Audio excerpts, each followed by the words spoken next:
perspective now, what is the perspective towards civil society? Why is there that suspicion that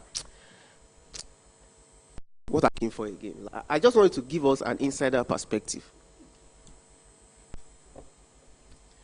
Thank you very much. I hope you can hear me. Yeah. I was expecting to be put on the spot, but not in this particular manner. I want to allay your fears. We are not suspicious of civil society, unfortunately. What you experience is what is typical government bureaucracy. It has nothing to do with civil society. It has nothing to do with private sector. It has nothing to do with our partners. It's just that in government you have a lot of procedures that has been designed over the years, probably 60, 70 years ago. And then at the end of the day, you realize that those type of, should I call it bureaucracy, are not exactly effective when you're talking about anything that has to do with partnership in policy development as far as ICT is concerned, if I may say so. So I can argue that we actually need new rules of engagement, but my answer to you is we are not suspicious of civil society. We have worked together with civil society. We have supported civil society, and we will always do that going forward. That's in answer to your question directly. Okay, so as a follow-up to that, has there been specific commitment from government for, for an inclusive multi-stakeholder process? Are there specific commitments in the way the government operates? My answer is yes, there has been. Moving into the ICT space, I'll give you a typical example. Okay. Some of us here know our domain name manager, NIRA, Nigeria Internet Registration Association. NIRA is an organization that was established out of stakeholder engagement. There were lots of issues around the management of the Nigerian country code top level domain name, and NIDA actually midwife the establishment of NIRA. Initially it was managed by NIDA government, but we handed it over to NIRA after the stakeholders agreed to form that organization and give it the powers that it has today. We handed it over. That's number one. Number two, if you look at the Electronic Fraud Forum, for example, that's a typical another approach by the Central Bank of Nigeria to deal with electronic fraud. It's a multi-stakeholder space, and that's helped a lot. Again, the Nigeria Internet Governance Forum is another multi-stakeholder space which government is very active, especially NIDA and NCC. So there are lots of examples, especially in the ICT space, that shows that government is really interested and pushes forward this multi-stakeholder partnership. But I guess where the problem is actually is when it comes to the issues involved. Moving to cybersecurity policy, I think one of the confusions we have is between cybercrime and cybersecurity. Naturally, the Constitution gives government powers to deal with criminal issues, and so you cannot be punished for a crime unless it is provided for by a law. So, it's to believe that the issue of crime belongs to government. And so when government wants to enact a cybercrime law, it doesn't do as wide, it doesn't do any much consultation. Rather, it pushes it through the legal procedures for establishing laws. And so people only have opportunity to contribute during the public hearings and all those kind of things. But that is not exactly the same thing with cybersecurity. Cybersecurity is a whole new ball game this time around, because whether we like it or not, a lot of the infrastructure which is subject for cybersecurity is not controlled by government. Most of our backbones are in private hands. Most of the users are not even government users. So that's where the multi-stakeholder approach is absolutely necessary, because not only are you going to have expertise, but it's also an opportunity for capacity building for those that actually participate in the process. You get to know what are the interests of the other parties and how this interest should be addressed. So I think one of the basic foundational things that needs to be addressed going forward in terms of multi-stakeholder participation is actually determining the issues. What are the issues that you need multi-stakeholders to be involved in? If you're talking about cybersecurity, everyone is a stakeholder, but not all stakeholders are interested in making sure the process is successful. Take, for example, a criminal online. He's a stakeholder as well, but he would not want that process to succeed. So these are the issues that need to be addressed. Yes, there should be multi-stakeholder, but it's not really every that is interested in success of a particular process. Thank you. I mean, thank you for for the response, for the robust response. But I want Vivian and then Victor after Vivian. You are civil society voices. You've listened to him, the explanation he has given. But from your experience working with, in your various countries, working with government in some of those processes, would you say that there has been enough, that the process is open enough and it has accommodated civil society voices enough? Thank you, Boye. Good morning. From the Ghana experience, even though we've been praised for, involving a lot of stakeholders, the process wasn't as smooth as everyone expected it to be. In 2016, we were invited to a validation meeting of a cybersecurity policy and strategy. The document had been developed from all the draft stages till when it was ready for validation, and then stakeholders were invited to validate the document. Now, at that forum, my boss, Sulemana, was the one that represented Media Foundation, and he made some comments based on the draft that was presented there. At the end of the forum, they now invited him to be part of an ad hoc group that was to finalize the document. And whilst working in that group, he shared the document with other stakeholders that were not invited to be on the platform. So from our end, we even noticed that there were some people that needed to be included. There were some sectors that needed to be included, but they were not. And this was people from the technical community, people from academia, people that work on ICT, the business community, the internet service providers. And I quite remember that it was even shared with other organizations that are outside Ghana. And PIN was one Paradigm Initiative received a copy. We sent one to APC as well, if I remember.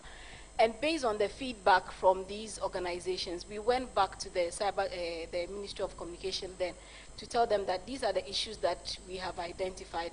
And what is very interesting about that is that through that engagement, one organization that works on children's rights online, they were able to identify that the policy was deficient when it comes to children's rights issues. And so out of that engagement, there was another pillar added to the cybersecurity policy. Initially it was 8 pillars, but then another pillar was added to include child online protection, which was very interesting. I think that's deserves a round of applause. Yeah. So I think that goes to show that when civil society and other actors are brought to the space, they have a lot to contribute. But I agree with Edith that and Madam here, that it's not everyone that comes on board, with the very best of intentions. We've had instances where people come on board thinking that there's some money, to be enjoyed. There are others that come with their own priorities that are not really in line with the human rights respecting angle that you want the policy to take. Now, after all these nice things that happened, elections in Africa comes with a change of government, change of policy, change of direction. And as we speak, the policy document has been reviewed, I don't know how many times, but since 2017, it's been undergoing review, and I have no idea. We don't know how the document looks like now. But what we have been doing, and the good thing for us, is that the Cybersecurity Secretariat, which has been set up by the government, which is largely independent of the Ministry of Communication, has been very open to us, and we've had constant engagement with them. They keep telling us that this is what we are doing. We've separated the policy from the strategy. It used to be one document, now it's 2, but we don't know what the document contains. But we've had engagements with them.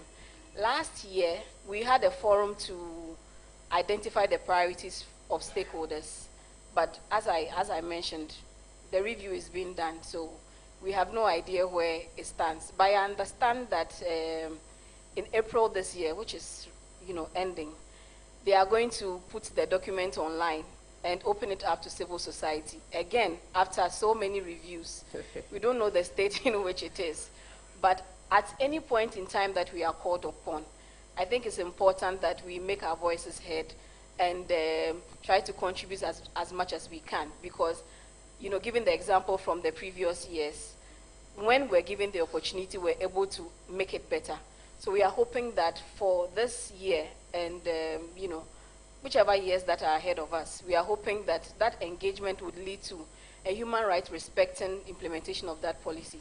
Even if the document is human rights respecting, when it comes to implementation, it's a whole different ballgame altogether. Ghana, like Nigeria and several countries, has issues with cybercrime.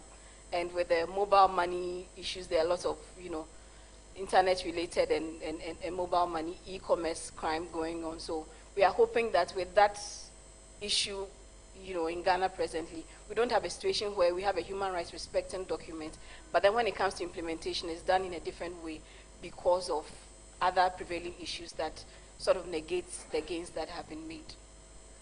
Thank you, Vivian. I mean, you've touched on another question I wanted to ask about benefits that we can derive from a multi-stakeholder process, and thank you for that. Before I come to you, Victor, I just want to announce to the House that one of the objectives of this session is to also kind of curate civil society voices.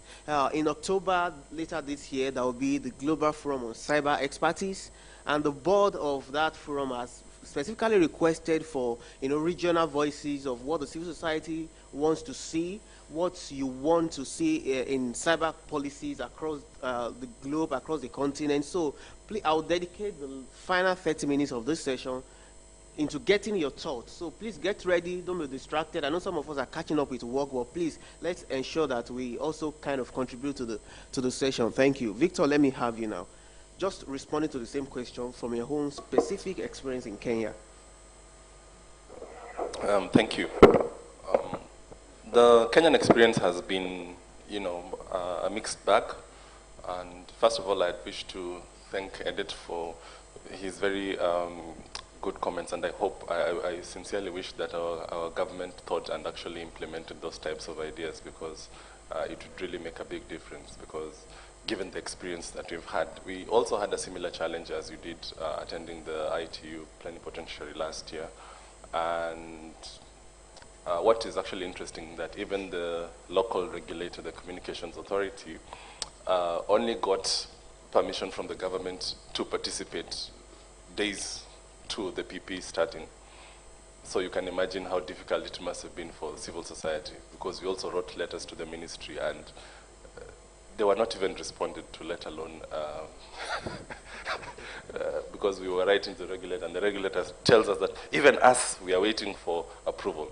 So you can see the difficulty that civil society has in terms of scaling. But a number of, there has been positive and negative experience. On the positive side, what we've seen is that there is benefit in sustaining the engagement from the civil society side, in not giving up from knocking on the doors of government offices.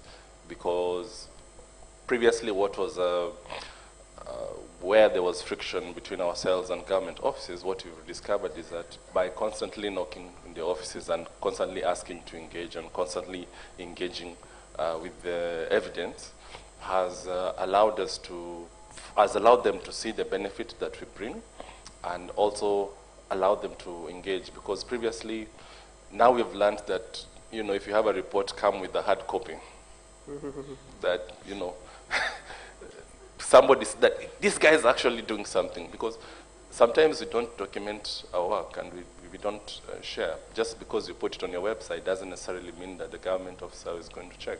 So if you have actual tangible results that are documented and published, when we met the committee of the National Assembly on ICT, and they see you have 10 reports, and they were like, okay, so you guys seem like you know what you're doing. And I think that aspect of when you have, if you're a research organization and you have research and evidence, then it is easier for them to give you a listening ear. And now we are the ones now resisting, and when they are calling us for public hearings, you are wondering which one do we go and which one don't we go for? Because now they've realized that you're bringing some expertise, and so anytime an ICT issue is mentioned in Parliament, can you write to Kictanet to come and give our submissions? We are being asked to submit on corruption. How can ICT help in the fight against corruption? How can ICT help in health? Everywhere where ICT has been mentioned, we are being called because they have seen certain benefit that we are providing. On the flip side is that sometimes the contribution is not appreciated. Unfortunately, the Minister of ICT was a founding member of Kictanet, but the tables have turned once he crossed over to the other side. It might be easier for Titi to meet the minister than for Kictanet because... Definitely. They work together at Google. But anyway, there's that difference as probably because of suspicion or whichever interest, and also preference for certain groups, because you realize that there are various interests. And when civil society highlights issues that perhaps might be a thorn in the flesh for government, then they might start wanting to put you aside. For example, there's been a process to develop a data protection legislation. Interestingly, in Kenya, we have two houses of parliament, and both houses developed two bills, which, I mean, doesn't really make sense because ultimately there can only be one law on the same issue. But when they invited comments, we did a memorandum to the ministry task force that was developing the law. And after completing the process, they had a website where they were publishing the submissions. And what we realized was that the Kictanet submission was missing from the list of people who had contributed. But what we were told is that they had extensively used our submission. So we were asking, so why are you not saying that we contributed? So upon asking is when we were told that, somebody from the ministry had said, do not publish the Kictanet submission on the website. And after shining and saying that, okay, we are going to write, so we wrote officially and asked why. And after a few minutes, we were told, okay, we are working on it. And a few minutes later, the submission was put up. So I think there are different lessons that we are learning. Some are positive, some are negative, but I think the important lesson that we have to take in mind is that the engagement has to be sustained.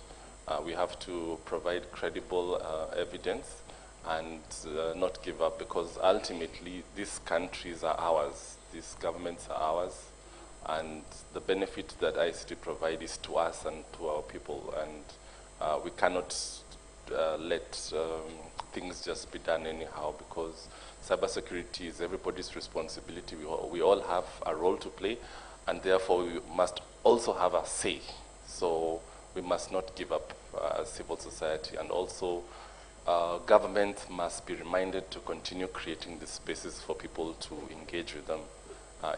They don't have exclusive expertise on the issue, and I think the recognition that there are different skill sets that could benefit the policy process would be useful. I think it is like making a meal. If you're making rice, you can boil it.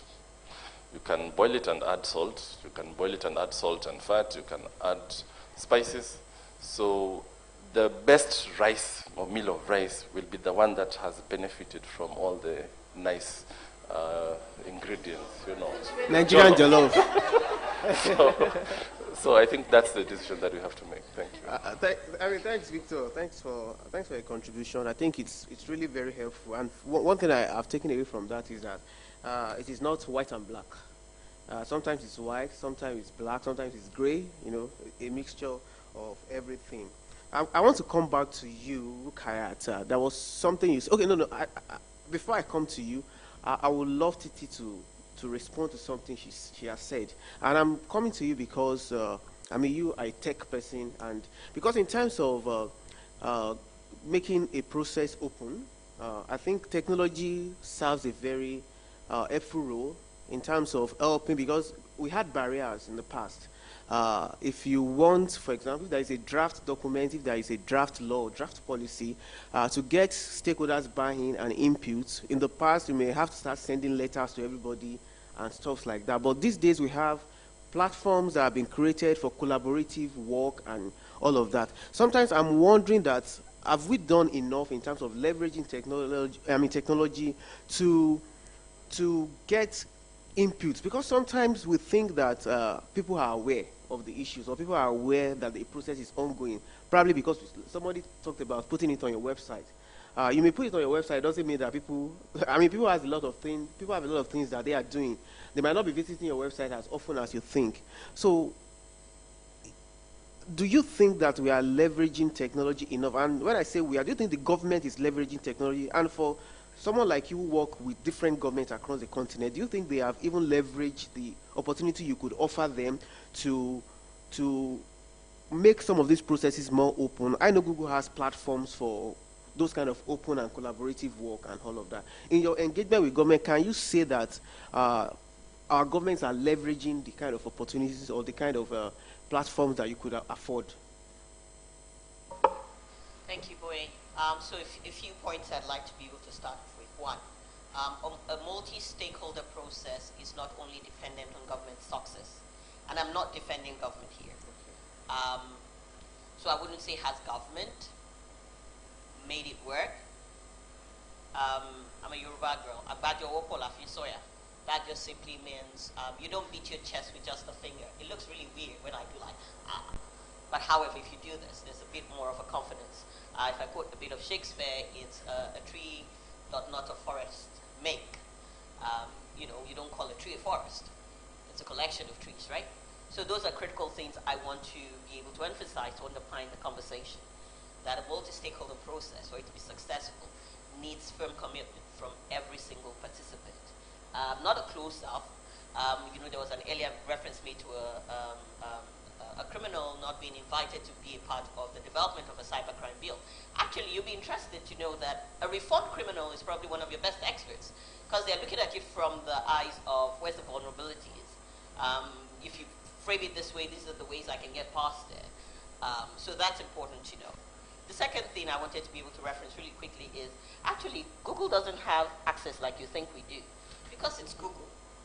Everybody in this room, even with Paradigm Initiative, there are things we agree on, there are things we completely disagree on, but then there are opportunities for us to engage. Not every door is open to us. Actually, one of my great skills is most doors are not open to us, but I learn to understand who it is I'm willing to engage with, and I understand why they want to be able to engage with me or not, and I see if I can address those. So that's an important strategy. I think over my last 18 years of working in this sector, I've always emphasized, particularly to civil society, that if you don't understand the person you want to sit at the table with and understand why they have their positions, there's no value to your being able to engage.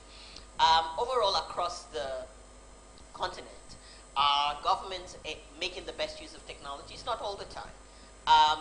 But I say that within the constraints that they are faced with. We're working on a continent, I don't want to use the word developing countries, but countries that have a lot of competing priorities on where they will invest their resources. Resources in terms of humans, expertise, in terms of finances, in terms of being able to prioritize what it is that particular government needs to be able to focus on and address. So technology doesn't always come at the forefront. However, I can say particularly over the last maybe 5-10 years, there has been an increased openness to make the best use of technology, to deliver on either its political promises or actually bureaucratic promises as well. This does not necessarily translate to the best use of new technologies, but an increasing use of technologies overall. A quick question here. How many of you have seen a Google advert on, for those who are based on the African continent, or even those who have come from abroad, how many of you have seen a Google advert on television? Interesting. How many of you watch live shows? What's the name of that? America's Got Talent. If you look really closely, you'll see Google advertising at the bottom. Same here on our continent. If you've been driving around the streets of either Lagos or Abuja, you find us on the billboards. And I say that to clearly indicate this, that if you know your market and understand your market and where the engagement needs to happen, you don't just stick and say, oh, only online is what works. You make the use of the technologies that are prevailing. We understand that, we see that, and we're willing to not just make the best use of print, but also traditional media. So television, radio, you will hear us on it. Why? We understand that in as much as we recognize the region capabilities of technologies, the ability to be able to make it equal to everyone, to have knowledge, to have access to information, it's more important to meet people where they are so you can get them to where they're going to. So that for me is what I'm beginning to find increasingly. I'm also very excited by the use of locally developed technologies. You know, a range of countries, whether good or bad, have developed what they call local content development policies. More often than not, it comes from this extreme where, no, we're only going to use local, and then they increasingly realize, you know, an island that is not connected to the rest of the world doesn't work. And we come to that middle ground where you realize the power of either cloud, connecting with local capabilities as well. And that I find encouraging. That has enabled various policy processes. But it's not just governments that's not making the best use of existing technologies, particularly in a multi-stakeholder environment. I am consistently sometimes having to push even civil society to share their documentation. If you don't, and I say this reflective on myself, TT as a professional as well, if you don't share your knowledge, if you don't share what you have done and what you increasingly do, sincerely, nobody can really trace what it is. Where's the evidence? And I think certainly that makes a huge difference. So you have countries like Rwanda, you have countries like Ghana. I have been following the cyber security, cybercrime conversations in Ghana. It's a pain, but it's not as bad as Nigeria had it with our their policies that took a while. But eventually it comes out. I know there's a conversation happening next month in Ghana that potentially around the digital economy, that'll be a good platform to be able to further push the narratives in that. So, you know, a bit of a wide-ranging response. Yeah, I mean, thank you for your response and the important feedback, not just for government, but also for the civil society. Before I go to my next question, I want to reflect a bit on some of the experiences that we have had in the course of our work. I mean, almost everybody in the room, I assume, know about the Digital Rights and Freedom Bill and the whole process of getting it up to the president's table, and eventually the president declined. One thing I found curious was that after the president declined assent to the bill, and we're trying to convey a stakeholder roundtable to look at the president's letter in his refusal to the bill and say, okay, well, how do we move forward from this? How do we address the president's concern? So I'd gone to the National Assembly to request for the copy of the bill that was sent to the president, because one of the parties had said is that sometimes you don't even see the document, you don't even know what was it the president rejected, or stuff like that. So I'd gone there to request for a copy of it so that stakeholders will have an opportunity to deep dive into it and to fall back on what you said, I'd gone to the Department of Legal Services at National Assembly. So I went to the permanent secretary, and he said to me, okay, I first went to the director of legal drafting, and he said, no, my boss has to tell me to give you before I can give you. Then I went to the office of the boss. The boss said, no, you have to go and meet the clerk of the National Assembly too. And I'm like, isn't this even supposed to be a public document, for God's sake? And, I had to write letters, and to cut a long story short, all the letters I wrote, I am yet to get a response to those letters. And that stakeholder roundtable held sometimes last week. But thankfully, you were in the room, and you were able to at least give us an idea of the difference between the document we had and what was sent to the president. And this is very curious for me. And I'm like, is this law, is this procedure, or is it just tradition of being secretive?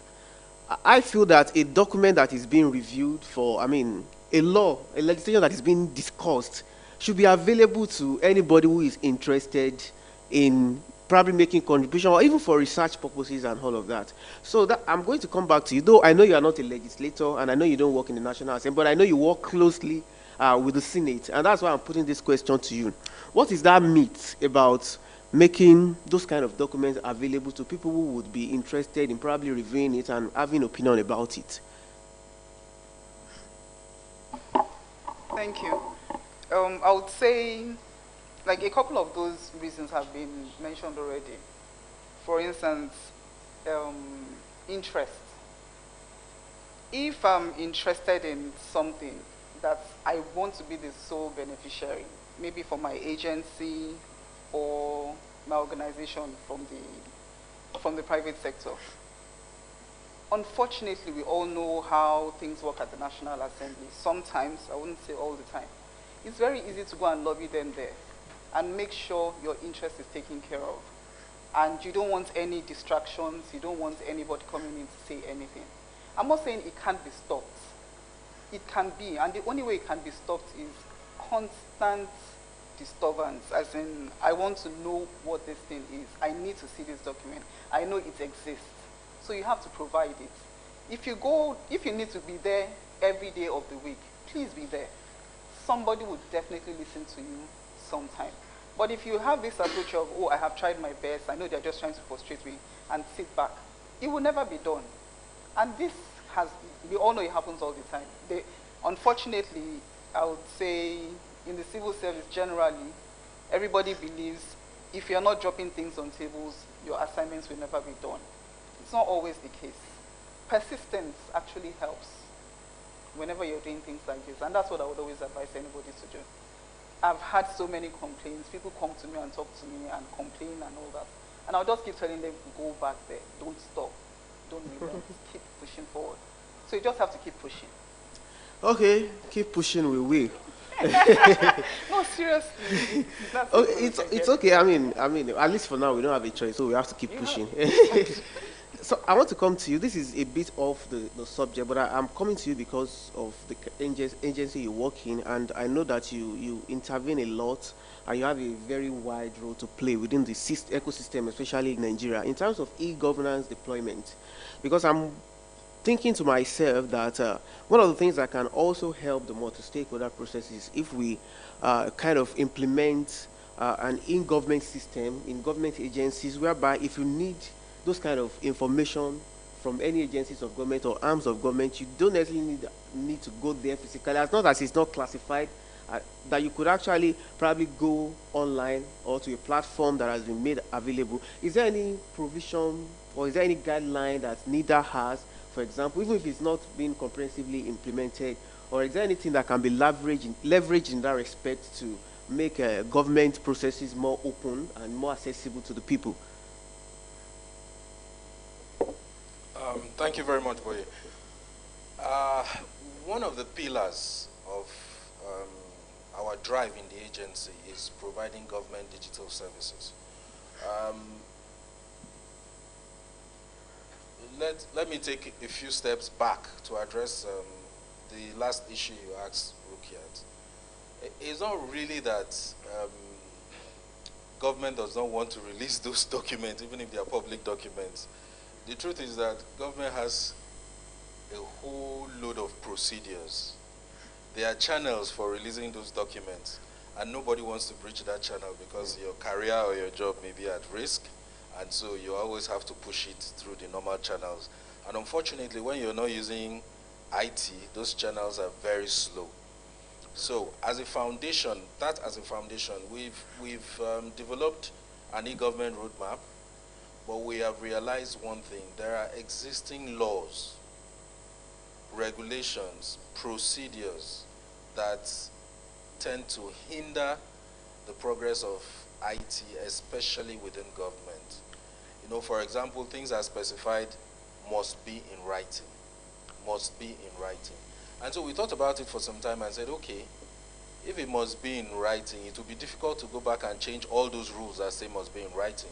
So we amended the Evidence Act to include any digital document will qualify to be a document in writing in order to cover up all those sides. But still, it's not about changing the rules. It's about applying those changed rules to your local procedure.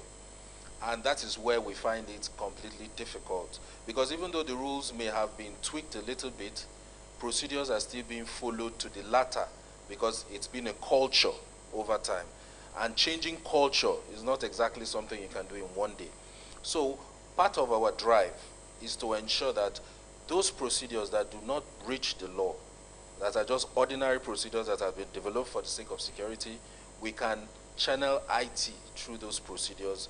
And it's working. Like a lot of government agencies are using document management systems now, which fasten up the movement of documents and requests. Even our Freedom of Information Act, it still requires that you make a request and you'll be responded to. So if you make a request to an agency, the agency has to follow internal procedures and respond to you. It's still the same government challenge, I would say. But when you apply IT, it kind of quickens up the process. So until, for example, the statute of frauds says that every land document has to be in deed. That's an agreement, a deed. So that's another challenge. So how do you digitize that? You also have to deal with that, because when you go to the courts, they'll ask you, where's the deed? That is the title document. So those are the challenges we have. But we are moving ahead.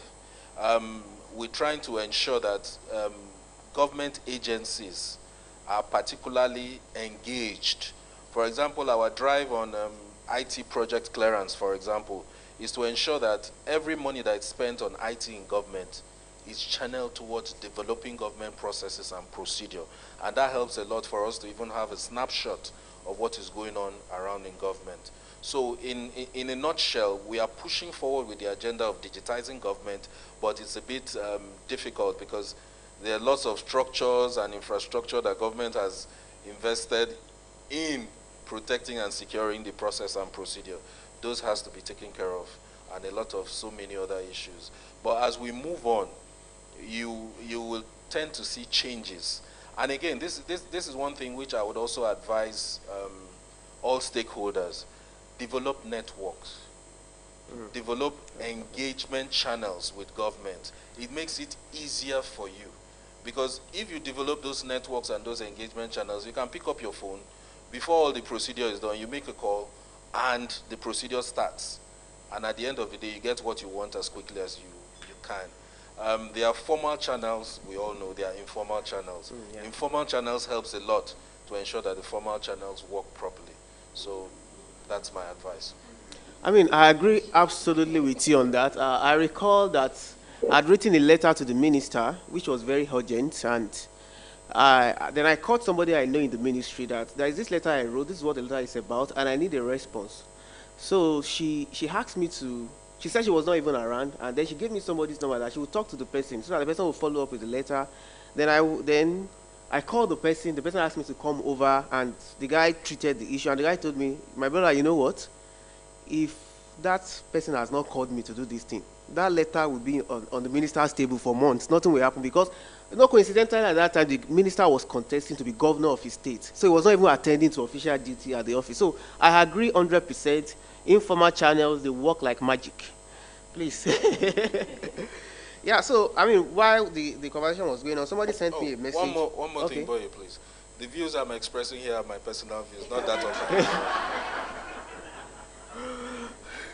So please, when you are quote him by his name. Don't mention his agency's name, please. Okay, so somebody sent me something, and I know that people always have issues that are burning in their heart, questions that they want to ask, but I'll please want to plead with us to ask questions that are specific to the subject we are discussing. Somebody was so angry that he had to send me a personal message that why should the document be even changed? Well, that's talking about the digital rights and freedom bill. But what feedback I can tell you is that we are actually aware. We were aware that it's a clause in the bill was changed. The only thing that they didn't tell us what it was changed into. They told us that there is a clause that it doesn't conform to the European standard, and they wanted to change it to conform to it and all of that. So, yeah, it was not supposed to be changed, but in a way they informed us, even though they didn't give us the details. Okay, so it is at this point that I want to get a contribution from you all. So the contributions I'm looking forward to are going to be in two categories. The first category is I want to hear from you what you think should inform civil society input into the global the conference that is happening in Ethiopia, right? In Ethiopia later in October. They want to hear civil society voices. And what would you? I know there are a lot of civil society people in the room. So what input would you want to suggest to that global forum? I want to hear from you. I know it's always difficult to get the first person to ask. Then after the first person, hands will start flying. Okay, please, let's have it. Please, can we have a microphone, please? Thank you.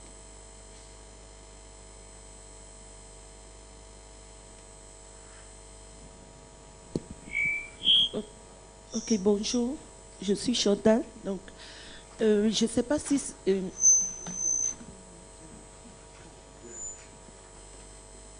Okay, this is where you remove your cap. Ok, je ne sais pas si ma question doit être spécifiquement pour la rencontre en Éthiopie, mais sinon je voulais poser une question par rapport au panel dans son ensemble. Je peux? Okay, please go ahead. Ok, donc moi ma question c'est, quand on parle de cybersécurité, au Burkina Faso, l'année dernière, le gouvernement du Burkina a révisé et adopté le code pénal en relevant par exemple un élément important, la suppression de la peine de mort.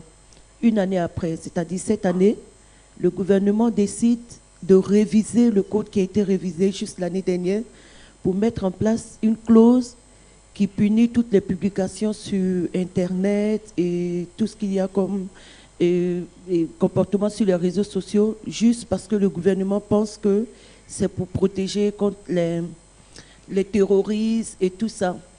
Maintenant, nous, en tant que société civile, on voit ça peut-être comme une menace, parce qu'on s'est dit que pour lutter contre la cybercriminalité ou le terrorisme, on n'a pas forcément besoin d'avoir une loi spécifique sur comment on doit se comporter sur Internet. On pense aussi qu'il y a des médias, par exemple, qui émettent sur les radios, les télévisions, qui peuvent faire le même travail.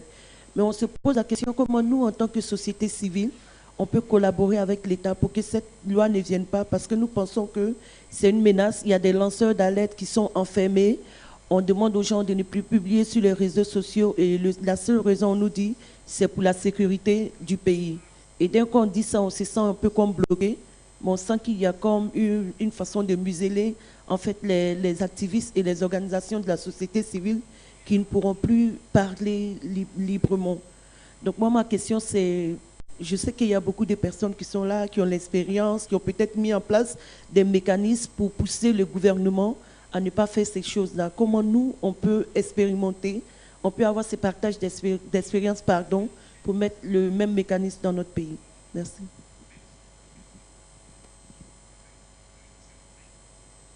Okay, let's take one or two more, then we come back to the... Merci. Je m'appelle Franck Ouyami, je suis de la République du Bénin, à côté du Nigeria. Et j'ai une question pour le panel, pas forcément par rapport au forum qui aura lieu bientôt en Éthiopie. Ok.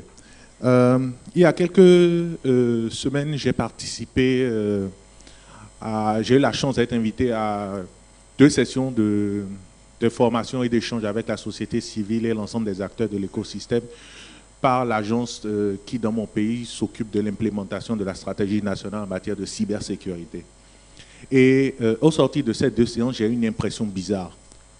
J'ai eu l'impression que c'était à cause de la personne qui était à la tête de cette agence qu'on avait eu cette approche de faire appel à l'ensemble de l'écosystème, à l'ensemble des sensibilités pour intervenir dans la façon dont la stratégie nationale en matière de cybersécurité allait être implémentée sur le terrain.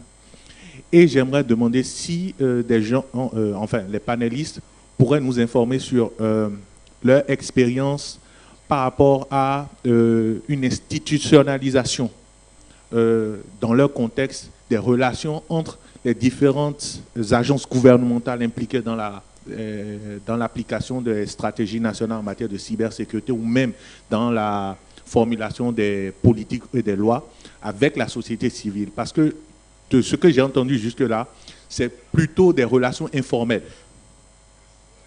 C'est plutôt des relations informelles, ce n'est pas institutionnalisé et parfois même c'est la stratégie informelle même qui marche mieux. Donc est-ce qu'il y a des cas, des succès d'institutionnalisation où cette approche-là a été carrément institutionnalisée et les agences sont tenues, par exemple, dans leur charte de faire appel à la société civile? Merci. Yeah, thank you for the question. Let's take one more question. I'll come back, then I'll come back to it. Please can we go to the back, the lady in green?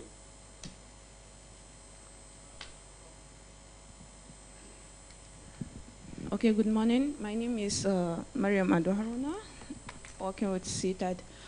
Okay, I want to talk about the Cybersecurity Act we have here in Nigeria. We already have that Cybersecurity Act, but the Cybersecurity actually is not gender sensitive. It's not gender friendly. We conducted so many researches in the north to find out why women do not get involved or engage in the not social media, the internet in general. And we found out that this gender-based violence online is one of the key factor that prevent them from using the internet. So I'm suggesting we push this issue of getting a gender-sensitive approach, gender-sensitive measures in the Cybersecurity Act, so that the women can be protected, women and girls in general can be protected from all this cyberbullying and whatever. Yeah.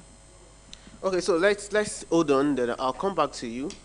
But I want to have the third is more of an intervention, requesting for our policies to be gender sensitive, and I'm sure Grace took note of that. That should inform part of our contribution as part of the civil society input into the Global Forum on Cyber Expertise. But the other two questions which I'll just throw it open for any of the panelists to try to answer them. The first one was asking about how to ensure that laws that are made around cyber, cyber policy, cyber laws don't take away the rights that people have. That it tends, in a lot of African countries, the cyber laws tend to be very restrictive. It takes away people's rights. It takes away people's ability to use social media platforms or the internet, either to express themselves or to do what they would normally do, and it will show. So I don't know who would want to answer that question before we take the second question. Any volunteer, or I volunteer you? I think it would make sense to have. Okay, anybody? I think Titi wants to volunteer. It's not that I want to volunteer. It's something I have to consistently grapple with. Okay. Finding the balance between ensuring people's, more often than not, constitutionally entrenched rights are not infringed when it comes to cybersecurity laws. But the first place where you identify that there is a significant difference on the African continent to either Europe or US, which are the two places we most look to, is looking at our constitutions on the continent. I spent about the last 2 years, thereabouts, more intensively over the last year, as a Beckman Klein Fellow at the Harvard University, looking at what our constitutions on continent actually says about freedom of expression, about human rights, about privacy. And what you find is, more often than not, it's really not existent. It isn't. As such, the law itself, I don't know how many lawyers are actually in the room who would be best placed to respond to this. The law itself does not necessarily guarantee you as a citizen the freedom to freely express yourself.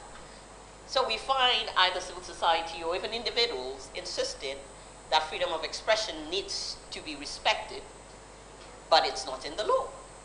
So that's the place where the ability, you remember when we were talking about ensuring the stakeholders, I said be an expert in the area that you're speaking to. It's important for you to know what it is you can stand on legally, and if there's a gap, that's where you start addressing it from. So one of the things I, for example, have been pushing for, both professionally and personally, is our rethink around how we look at data privacy on continent.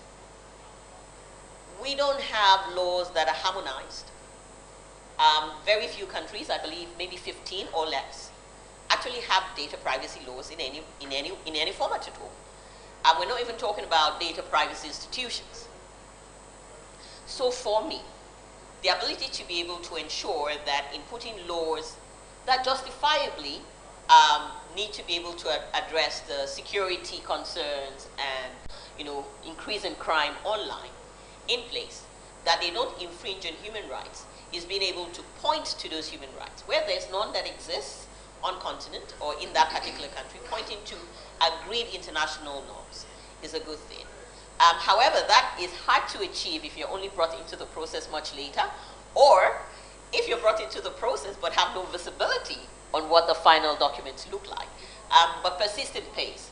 But then persistence can only happen, particularly for civil society, or even for the private sector, where there's continuing commitment, financial commitment. There's this in here, and I think there's a panel that I'm on later, that says, Owoni keke I riri. I will translate it. I speak my local language a lot. It's more or less that money, it's an old saying. So he says, money is the bicycle that makes the gospel work.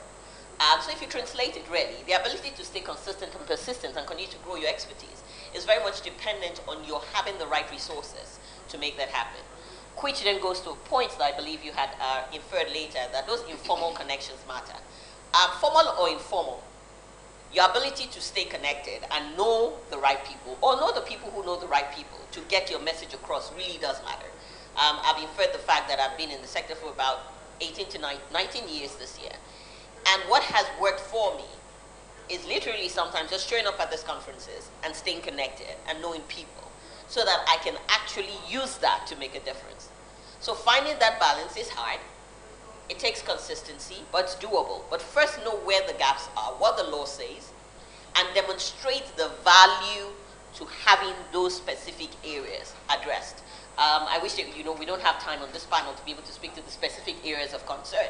But your ability to be able to do that review as the first place and use the power of media to talk about it makes a difference as well. Victor, you want to? Yes, perhaps what I'd like to add to what Titi has said is most of the time, if you look at our parliamentarians, I think from Kenya, they're really, really not interested in, the laws and the job they do. They literally just got there because of party popularity, and their interests are not necessarily always aligned to the type of law that you want. Sometimes it's because they're not interested in the issue, or even if they're interested, then maybe it's not worth their time. They have other things. They want to go to public rallies. They want to go for trips to do benchmarking in other countries. So even if an issue is important, if you do not make it important for them to see the value of having a good law or to address a specific issue, then sometimes most of the law will pass as has been proposed by the government, because it will not, they don't see, why should I have this amended for what? It doesn't affect me, I don't know who it affects, it doesn't affect my constituents. So if you can demonstrate to the parliamentarian that this specific provision has this kind of effect on your constituents, and you're not going to be popular back home if you allow this law to pass. And it will look good for you if you speak out against this provision. And here is a proposal for an amendment to that provision. So you don't even need to think, you just go with this if you agree with us, and you're going to look good on TV, and you're going to be more popular. Sometimes appealing to individual interests, appealing to the intellectual. Once you know the kind of parliamentarians or policymakers that you have, then it's possible to see which is the best way to influence them. I remember in Kenya when we were making our submissions on the computer and cybercrime bill, there were, different proposals on the bill on, let's say, things like fake news and, even, women rights issues. And on the fake news provision, when we brought it to them, they said, okay, why don't you give us a proposal? Don't just say it is bad. Then what? They're like, we need to have a solution. So what is it? What should we have in the alternative? Mm-hmm. So just saying that this is bad is not enough. You have to come with a proposal and say, okay, so this is what you are proposing as an alternative, and these are the reasons why. These are the experiences in different countries. This is what they've tried. It can't work because of 1, 2, 3, or this is going to work because of 1, 2, 3. So having the capacity to provide alternatives will be very useful. The other thing is that sometimes they will pass law because it is a feeling of the House that they have not passed any law that whole year, and this is the one that they have to pass to show that they're actually doing work. And even for us, the parliamentarians told us, guys, this law is passing whether you guys like it or not. Yeah. So we need to show that we are doing something. So when you're working under those types of circumstances, you also have to be aware that, of course, there is, because even for that law, when it was being debated in Parliament after concluding all the public participation stages, just about when it is about being passed, the Security Committee of the National Assembly come up with radical proposals that altered the bill, which were not put public, But because they said this is a cybersecurity, is now a security issue, the security committee now needs to be involved. We have been dealing with the ICT committee the whole time. Now the security committee is saying that this is now a security issue. Remove civil society from this bill, and they were removed, and have all these punitive provisions. But the good thing is that there is a judicial system, and even if bad law is passed, we can always go to court, and civil society has gone to court, and all the provisions that they introduced have all been suspended, and we are waiting for the court to make I think that's a very important win. Yeah. So just because bad law has been passed doesn't mean it's the end. Yeah, I mean, thanks for your intervention. So, I mean, in response to you, don't just cause the darkness, light a candle. So it's not enough to say that these laws infringe on our rights. Propose an alternative. Try to say that this is how it should look like to even be part of the conversation. Sir, you wanted to intervene? Yes, just a few words on the two questions earlier asked from Burkina Faso and Benin. For full disclosure, I'm a lawyer. I think the basic problem we have, especially in terms of IT, is that, like Titi mentioned earlier, the normal reaction from government when it faces threat is to go to the extreme, ban it. I've been in a room when we've had a conversation about fake news, and the suggestion from a security agent, I won't mention, was let's block all the channels they are using to spread the fake news. So that's the knee-jerk approach. But as time goes on, as governments begin to understand the issues and know how to address them, those things are going to change. But at the moment, what I would advise is that where you find the law that is infringing on a right, especially if it's a constitutional right, you have the right to challenge that law. And unless it's not, the Constitution does not speak against that type of law, then that is when you have a challenge. But if the law denies you of your fundamental human right as may be contained in your country's constitution, it's your responsibility to challenge such a law in the law court. Then on the issue of engagement from Benin Republic, the thing is, whether we like it or not, the implementation of government policy is based on the flavor of who is in control of a government agency. That's just the natural way things occur. Priorities change, issues change, so it's exceptionally difficult to formalize an engagement process. So, however, if an engagement process is popular, it will be difficult for someone to change it. And normally, that is when advocacy comes in, especially from civil society. If it has worked before and you've seen the benefits and you've seen the contribution of civil society to the success, like you mentioned about argument of popularity and all that, then there's a more likelihood that whoever is the incumbent, will adopt that particular position. So advocacy, networking, and as well as showing the value proposition in such an engagement will tend to sustain that engagement more than a formalized regulation. Because from my experience, there are some laws and regulations that are totally ignored. You know, talking about denying people's rights, one of the laws, for example, in Nigeria, we inherited from the old colonial master was that you cannot insult the sovereign.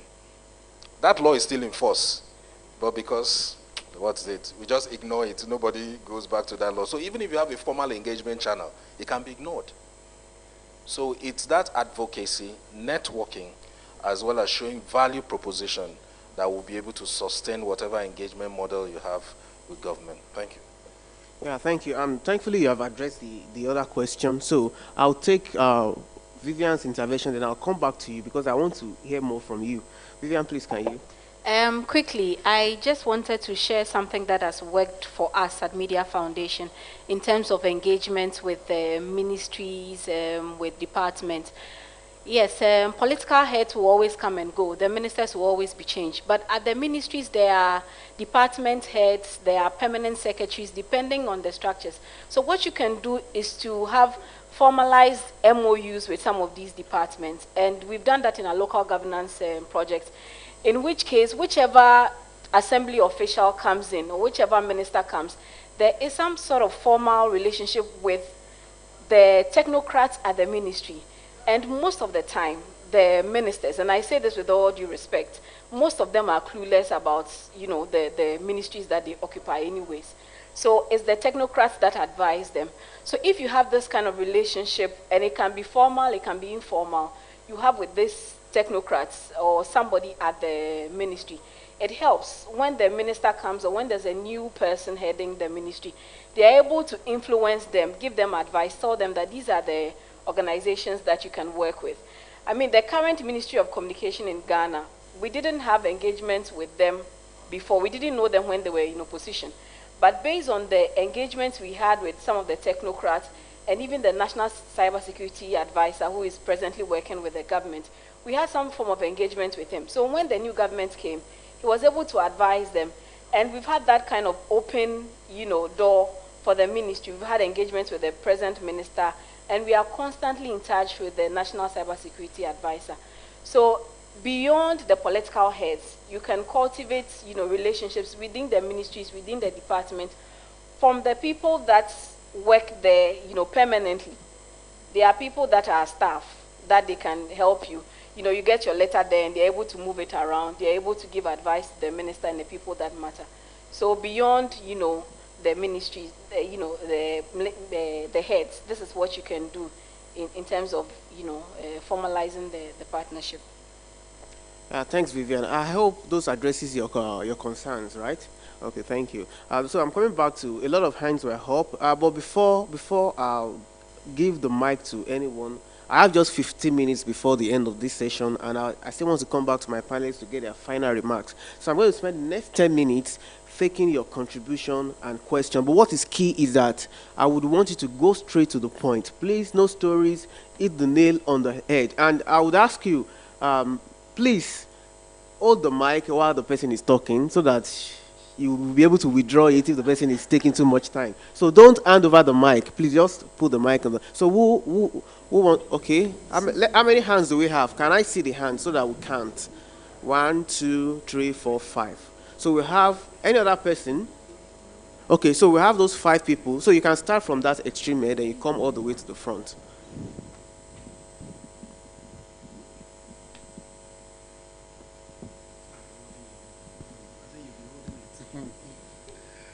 All right.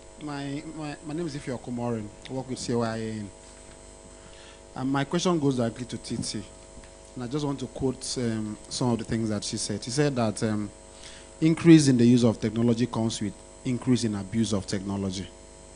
And so, I know that she also talked about the fact that not only online, awareness works, and that Google as a private sector player tries to use other means to communicate. But I think that Google may not just be doing enough, because if you recall yesterday, we talked about the very rural and communities not being reached in terms of ICT issues. So my question to Titi is, as a private sector player, what are you doing to ensure that the very rural poor, those vulnerable groups or those vulnerable individuals, those minority groups, are able to get enough awareness around the things that you do in the ICT space? Thank you. Let's take the next question.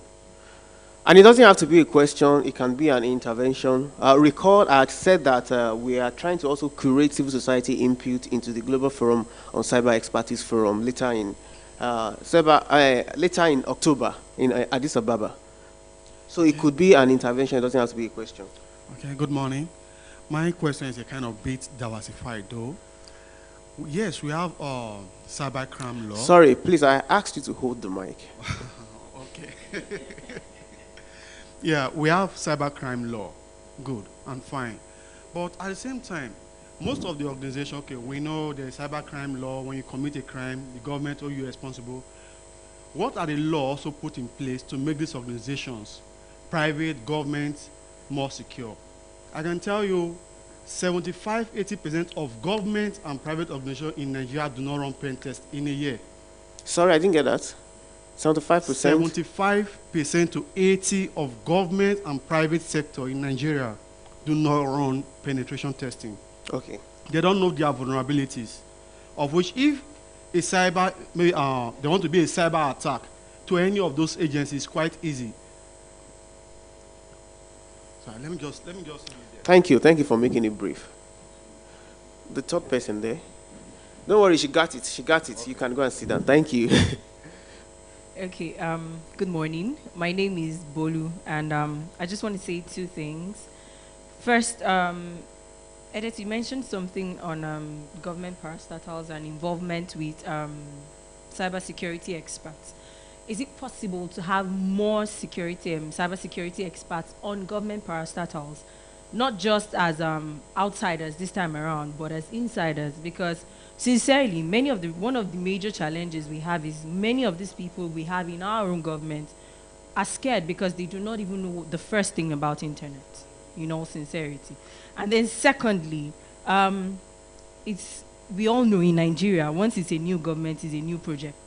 Is it possible to have a way to stop something like that? Instead, we have projects running that are put to a stop once a new government is there. But this time around, we have persons who continue this project, so we do not have to go back again to start the whole process from the beginning, making it easier for everybody to be involved in every of these programs. Thank you. Thank you. The fourth person. Okay, good morning. Sorry. Good morning. My name is Ilamusi, and I work as a research fellow at the African Academic Network on Internet Policy. So the panel today has been really engaging, and I'm glad that we're discussing multi-stakeholder participation. So I wanted to ask about the biggest stakeholder of all, in my opinion, which is the public. Like, I'm happy that we have private sector individuals and we have government officials here, but then the public and public engagement. Because if you look at it, in Nigeria, one of the most successful bills that we've had is the Not Too Young to Run bill. And in my opinion, one of the reasons why it was so successful was because the public was so engaged and interested in it. It was in newspapers, it was a trending hashtag. Whenever it came up, it was a hot topic.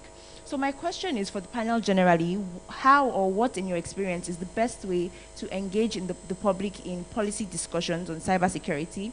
And then flowing from that, sometimes, we have representatives in these panels that represents the public, but sometimes, or most times, often, they are not representative enough. So what is your experience with that when you have representatives that are not functioning properly? And finally, my last question goes to what Titi and Emmanuel mentioned partially, that you might have people who are interested, but negatively interested. So how do you screen such people from the process? I'm not saying block them out, but how do you make sure that their, let me say, negativeness does not affect the process badly? So that's my question. Thank you. Okay, and the last person. Yeah. Okay, good morning. My name is Joshua Oba. I'm a Google Policy Fellow with the Public and Private Development Center. I have a concern. We've identified that on global security, while we try to uphold cybersecurity, most of the rights of humans are abused. I want to ask, if you notice, you find out that why these rights are being abused is because of ignorance of security agencies, those persons that are supposed to enforce the law, those laws that relate to cybersecurity. For instance, you find a policeman, he would just want to stop a young man because he has a laptop or he has a smartphone. He thinks if he has a laptop, he's a cyber fraudster. So I want to ask, what are we doing to engage or to enlighten security agencies, security personnel, to know the policies and the rights legislations as regards cybersecurity? Thank you. Okay, thanks for your question. I've just been told that our time is up, so because of that, I'm just going to come back to our panelists. There are some of the questions that I think have come up before that I don't think we need to dwell on. Like your last question, the last question, I would like to just respond to it from here in terms of creating more awareness for security agents. I think that's the feedback for everyone in terms of, I mean, you even answered the question yourself. The problem is ignorance and the solution is enlightenment, right? Right? Okay, thank you. And then there's also the question about what happens when there is a transition from one government to the other. That has been addressed here before, so we can leave those two out while we address the other question. The first question went to Titi, so she would take that, then I'll walk across the panel. And then this will also be your last comment. So if you have a closing remark, you can also just chip that in. You just remind me if I didn't get all of the question right. The first question around addressing the gaps, reaching the unreached. My first question to you, back to you, is it Google's responsibility? Is it? Is it? I am asking back, is it? Because sometimes, you know, I can give you a part answer, I can give you a direct response and say we are actually doing a whole lot more than we should be doing in terms of our mission. Again, because we recognize the need in the market.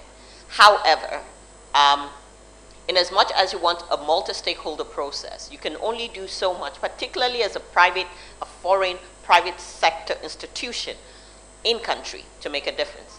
I will use a good example. G-Station is a free public Wi-Fi offering, which we've opened up for the first time on continent to Nigeria. And as I speak to you, an article has just come in where there's significant pushback. Significant pushback. So the question is, and this is the question I put back, not just to you, but the general environment, where there are gaps noticed and there's direct intervention being done within the remit of the law, but there's consistent uprising, particularly from incumbents who have not been versatile in adjusting their approach to the market, who needs to be able to step in? In this case, I cannot say don't look at government. You look to government. So there are initiatives being put in place that we have responded to, that we continue to support, either directly as ourselves, but actually working with various parties. I can have a more detailed conversation with you about that, because I see that I'm being spuriously quoted on Twitter as well. If you're going to quote me, my Twitter handle is @TitiAkisami. Only opened it in October, because typically I don't do public conversations. The other questions, I believe the other panelists will respond to it. But I wanted to give this quick anecdotal example. Your allies really make a difference. Ally is a very American, European word. The networks that you have and that you sustain makes a difference. I have solved policy issues before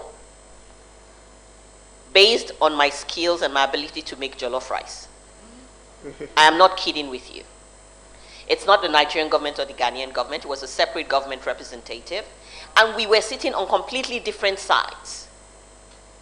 And I decided to spend a bit more time getting to know this person. And I understood they wanted to learn how to make Nigerian jollof rice. So I offered to teach them how to make Nigerian jollof rice. By the time we were done making the really delicious jollof rice, we had come to agree to disagree on certain points, but we had reached a point where we recognized that we were not diametrically opposed to different positions, but actually had an ongoing engagement. And that relationship is sustained till today. So Nigerian jollof really does have a lot of power. Okay, so I've been told that we've run out of time. So my timer here apparently isn't correct, but I would just want my panelists to, yeah, they have to. So please make it very brief. You can address any of the question if there's anyone you want to speak about. But for those who have the question, in case your question is not addressed, please meet with the panelists after now. They are willing to engage with you and they will even provide more in-depth response to you. Final word from you. Okay, I would just want to address the issue on inclusion. That's the public inclusion, right? I would still say the same thing. These things are usually open, and the government loves to work with volunteers and also identified experts in those areas. So whenever you're called upon, please make sure you get involved. And the list is never exhaustive. It's always, as long as you're, putting in some contributions and you have something really good on ground, you'll definitely be worked with. But don't get tired, be persistent and consistent with whatever you're doing with the government. And I can assure you that definitely will definitely get some results out of it. So please keep in touch with the government. Of course, like everybody has mentioned, make sure you have a good network. One thing I would also say is, like in the House of National Assembly, you can go to the committees you think address the issues you're interested in, and have kind of mix with them. You get information from them whenever there's anything going on. And those things are very easy to get, just like Edith talked about the informal method of getting information. even the formal way, they're always ready for these things. And I trust me, a lot of them really don't know how to go about some things. They don't even know who to ask. So even offering yourself to help them definitely will go a long way. So please don't stop that. Vivian, final word. Okay, quickly, in terms of engaging the public and roping them into cybersecurity conversations, I think that as civil society, our major stakeholders are the public. And so as much as possible, let's involve the public in town hall meetings. Let's develop policy briefs and share with the public on our social media pages. Let's share issues of cybersecurity. Let's break it down for them. When we talk about digital rights or cybersecurity broadly, people don't understand. But when you say they are going to take your social media from you, everybody understands that language. There will be an uproar. So let's use the language that they understand. Let's break things down for them. Let's put things in perspective for them to be able to support these kinds of engagement and processes. Thank you. Thank you. Victor. Thank you. What perhaps I'd just say is that we need to continue engaging. Because their ICT issues are dynamic, they keep changing every day. We as civil society need to be alive to that reality and stay on top of things, appreciate what is changing, develop solutions for those challenges and share them consistently with government so that they are able to know what our issues are, our concerns, and also concerns for the public, but also to engage all the stakeholders, because it's not just enough to engage government alone. We have to engage also with private sector, with the academia and all other players, including the technical community. Thank you very much. Just to answer one or two questions, there was a question on how to make organizations more secure. I think we can probably adapt the American way, that the HIPAA Act that makes you culpable if there's any breach that the citizens suffer from. But if it's a breach that your company loses money, it was your risk you took and you lost it. I think that can help. And also there was a question about embedding cybersecurity experts in government. You know, we cannot look at this in isolation. That would mean employment. That takes it to a whole new level, and that's beyond my scope of work. We talked about public engagement and public enlightenment, engaging the public in cybersecurity discussions. It's not everybody that actually understands what we are talking about, so you have to be selective if you want to engage the public. And on a final note,